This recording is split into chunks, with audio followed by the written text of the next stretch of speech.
పెన్షన్ల విషయంలో చంద్రబాబుపై తీవ్ర విమర్శలు చేశారు సీఎం జగన్. చంద్రబాబు కళ్లు పడనంత వరకు పెన్షన్ల పంపిణీ సాఫీగా సాగిందని, ఇప్పుడు అవ్వాతాతలు ఇబ్బందులు పడాల్సిన పరిస్థితి వచ్చిందన్నారు. 14 ఏళ్లలో ఒక్కరోజైనా ఇళ్లకు పెన్షన్లు పంపిణీ చేశారా అని ప్రశ్నించారు. మళ్లీ అధికారంలోకి వచ్చి తొలి సంతకం పెట్టి అవ్వాతాతలకు ఇంటికి పెన్షన్లు వచ్చేలా చేస్తామని చెప్పారు.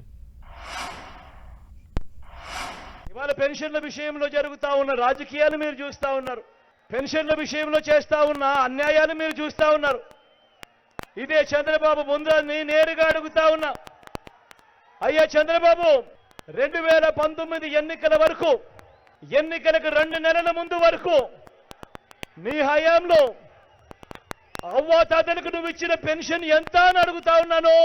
ఇదే సభలో, ఇదే సమక్షంలో ఇన్ని వేల మంది ముందర ఎన్నికలకు 2 నెలల ముందు వరకు చంద్రబాబు హయాంలో ఇచ్చిన పెన్షన్ కేవలం 1000 రూపాయలు కాదా అని అడుగుతా ఉన్నాను మీ అందరి సమక్షంలో. చంద్రబాబు నాయుడు గారు పాపిష్టి కళ్ళు పడేంత వరకు బాగా కొనసాగింది.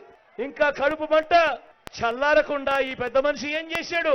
అవ్వాతాతలు బ్యాంకుల చుట్టూ తిరిగేట్టుగా వాళ్లకు బ్యాంకుల్లో జమ చేయమని చెప్పాడు ఈ పెద్ద మనిషి చంద్రబాబు నాయుడు గారు. బ్యాంకుల చుట్టూ తిరుగుతూ, ఆఫీసుల చుట్టూ తిరుగుతూ ఆ అవ్వాతాతలు ఇంతటి ఎండలో క్యూలో నిలబడి ఆ కార్యక్రమాలన్నీ చేస్తూ చంద్రబాబు నాయుడు గారిని తిట్టకుండా తిడతా ఉంటే ఈ పెద్ద మనిషి చంద్రబాబు నాయుడు ఏం చేస్తా ఉన్నాడు?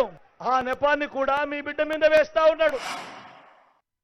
ఏళ్ళు చంద్రబాబు నాయుడు గారి పరిపాలన చేశాడు. 3 సార్లు ముఖ్యమంత్రిగా తాను చేశాను అని చెప్పుకుంటాడు. నేను అడుగుతా ఉన్నా, ఈ 14 సంవత్సరాల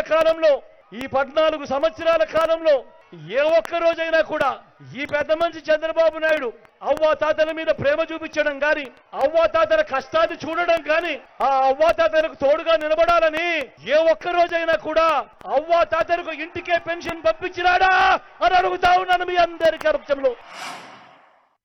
మళ్ళీ జూన్ 4వ తారీఖున ఆ అవ్వాతాతల ఇంటికే మళ్ళీ వాళ్ళ మనవల్లగా, వాళ్ళ మనవరాళ్ళగా మళ్ళీ వాలంటీర్లు మళ్ళీ ఇంటికే వచ్చి ఆ అవ్వాతాతలకు చక్కటి చిరునవ్వులతో సూర్యోదయాని కంటే ముందే వాళ్ళ ఇంటికే పెన్షన్లు ఇచ్చే పరిస్థితి మీ బిడ్డ తెస్తాడు అని ప్రతి అవ్వకు, ప్రతి తాతకు ఈ సందర్భంగా చెప్తా ఉన్నా. కొత్త మోసాలతో, కొత్త మేనిఫెస్టోతో, అబద్ధాలకు రెక్కలు కట్టి ప్రజల మనోభావాలతో ఎలా ఆడుకుంటా ఉన్నారో మీరే చూస్తా ఉన్నారు. నేను అందుకనే చెప్తా ఉన్నా, ఇలాంటి వాళ్ళను, ఇలాంటి మోసాలను, ఇలాంటి అబద్ధాలను, ఇలాంటి రాజకీయాలను, ఇలాంటి విలువలు, విశ్వసనీయత లేని ఇలాంటి మనుషులకు తగిన గుణపాఠం చెప్పబని మీ అందరినీ